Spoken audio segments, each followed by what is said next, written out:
Taon-taon, tuwing sasapit ang Enero, ay pinagdiriwang ang Sinulog Festival sa Cebu. At bilang bahagi nito ay dinaraos din ang Sinulog Idol. Subalit kumpara sa mga nagdaang taon, ay hindi lubos na masaya ang ginanap na Sinulog Idol ngayong taon. Ito ay dahil sa naging kamatayan ng isa sa mga tinitingala na vocal coach sa Cebu na si Joel Jude Suson Unchuan o Coach J. Si Coach J ay kabilang sa mga judges at panelist ng Sinulog Idol taon-taon. Mula pa nang ito ay magsimula, 50 taon na ang nakakalipas. Ito ang dahilan kaya naman ay siya ay binansagan na ang The Ultimate Coach. Malaki ang naging bahagi ni Coach J sa mga success ng mga sikat na mga aawit na nagmula sa Cebu. Subalit, bakit nga ba niya sinapit ang masakit na kamatayan? Sino ang tumapos sa buhay ng isang taong kilala ng karamihan, maraming kaibigan at walang maituturing na kaaway? Samahan niyo po akong balikan ang mga pangyayari sa masakit na naging kamatayan ni Coach Joel Jude Suson Unchuan o Coach J. Bago ko po simulan ang ating story, sa mga bago po sa channel ko, please hit the subscribe button at pakipindot na rin po ang notification bell para ma-notify kayo pag may bago tayong upload na videos. December 30, 2023, nang ganap na alas 4 ng umaga, nang makatanggap ng tawag ang tanggapan ng kapulisan sa Naga City, Cebu, tungkol sa natagpuang wala ng buhay na katawan ng isang di pa kilalang biktima sa madamong bahagi ng barangay Inayagan sa Naga City sa Cebu. Agad naman na tumugon ng mga personal ng Naga Police sa nasabing tawag. Dinatna nila sa crime scene ang wala ng buhay na lalaki. May taas na 4 feet and 9 inches. Blonde ang buhok at nakasuot ng t-shirt na itim at boxer short. Nakatali din ang kamay nito ng ID lace. Ang katawan ay nakita ng isang concerned citizen na nakasakay sa motorsiklo at dumaan sa lugar. Walang nakitang mga sugat ang mga investigador sa katawan nito, maliban sa marka ng sakal sa kanyang leeg. Ayon sa initial investigation, ay maaaring namatay ito sanhi ng pagkakasakal. Malaki din umano ang posibilidad na inilunod ang biktima dahil sa basang-basa ito kahit na hindi naman umulan sa crime scene. Maliban dito ay kulubot din ang mga kamay nito at paa na tila ba matagal na ibinabad sa tubig. Ang katawan ay agad na dinala sa St. Francis Memorial Homes sa Naga para sa medico-legal na procedure. Ayon sa ilang witnesses, ay isang itim na sasakyan na nakita nilang huminto sa lugar bandang 1:30 ng madaling araw noong December 30, 2023, ilang oras bago matagpuan ang katawan. At dahil hindi makilala ang biktima, ay nanawagan ng kapulisan sa social media kung sino ang nakakakilala dito, hanggang sa makilala ito ng mismong miyembro ng kanyang pamilya. Ang biktima ay kinilalang ang 46 years old na si Joel Jude Suson Unchuan o mas kilala sa tawag na Coach J.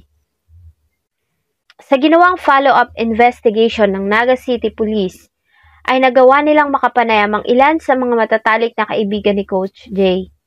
Ayon sa kanila, ay wala namang naikukwento si Coach J na problema at taong nakasamaan nito ng loob. Masayahin nito at maraming kaibigan, kaya naman wala silang idea kung sino ang gumawa nito sa biktima. Nagawa pa nitong makapagpadala ng mensahe sa ilang kaibigan ng alas 7 hanggang alas 8 ng gabi, bago ito matagpo ang wala ng buhay kinabukasan. Napag-alaman din nila na ito ay may sasakyan na kulay itim na SUV na tumutugma sa inilarawan ng mga witnesses na nakitang sasakyan na huminto sa crime scene bago matagpuan ang wala ng buhay na katawan ni Coach J.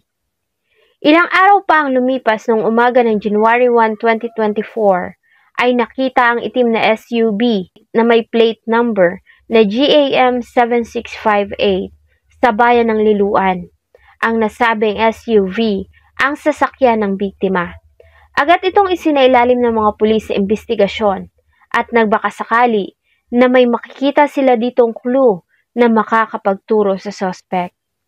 Sa ginawang investigasyon ay napag-alaman nila na nawawala ang pera na nagkakahalaga ng 30,000 pesos. Kaya naman na isa sa mga motibong tiningnan ng mga pulis sa pamamaslang ay ang pagnanakaw. Nagawa din nilang ma-recover ang dashcam ng sasakyan, kung saan ay may nakita silang isang lalaki na siyang itinuring nilang person of interest.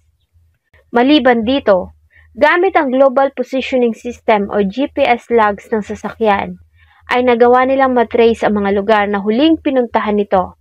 Ayon dito ay nagtungo ang sasakyan sa Neville Hill sa Barangay Lahug, bago ito nagtungo sa Barangay Mabolo at bumalik sa Mandaue City sa Cebu at nagtungo sa Naga bago ito natagpuan sa Liloan. Maliban dito ay nagawa ding makakuha ng mga pulis ng CCTV footage sa Liloan, kung saan ay nakuhaan ang isang lalaki na bumaba sa SUV bago ito iwan sa Liloan. Ayon kay Police Lieutenant Colonel Gerald A. Pilare, ang tagapagsalita ng Central Visayas Police, base sa resulta ng ginawang forensic examination sa itim na SUV, ay nagawa nilang ma-identify ang POI, balit hindi nila ito pinangalanan. Hindi sa kanya, base sa mga ebidensya, ang suspect ay isang lalaki at ang posibleng motibo sa krimen ay ang pagnanakaw at personal na galit. Ang SUV ay isa umanong mahalagang ebidensya dahil sa dito huling nakitang nakasakay ang biktima. January 12, 2024, matapos na maisa publiko ang report, ay kusang loob na sumuko ang 21 years old at isang truck driver na si Sanay Ramayrat Lumangka. Ito ay native ng Purok 2 Bituon, Clarin, Misamis Occidental, ngunit pansamantalang naninirahan sa Mandaue City, Cebu. Sa tulong ng dalawang legal counsel, ay nagbigay ito ng kanyang extrajudicial confession. Ayon kay Lumangka, ay hindi niya personal nakilala si Coach J. Nakilala niya lamang ito sa pamamagitan ng telepono. Ayon din sa kanya, ay 2 beses niya pa lang na nakakasama ang biktima.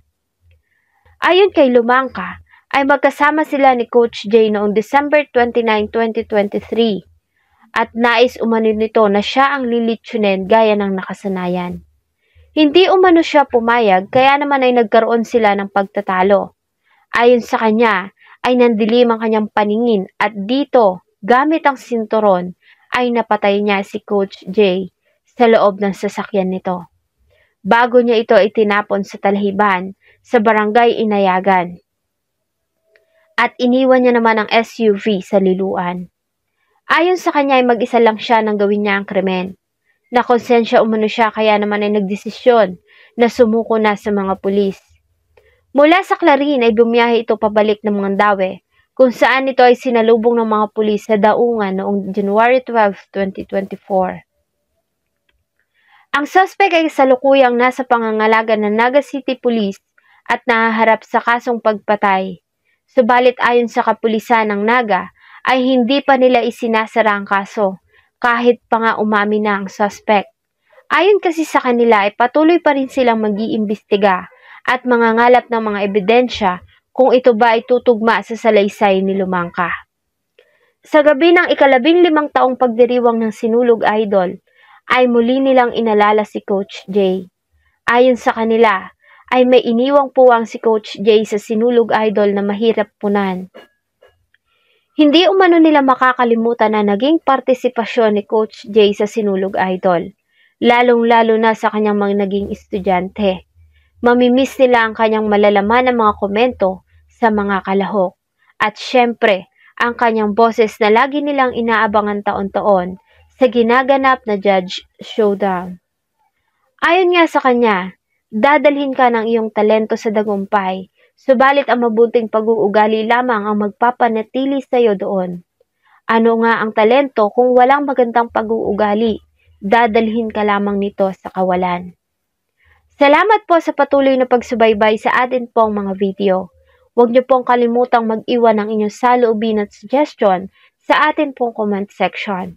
Sana po ay samahan niyo akong muli sa susunod pa nating mga episodes. Thank you so much po and see you in my next video.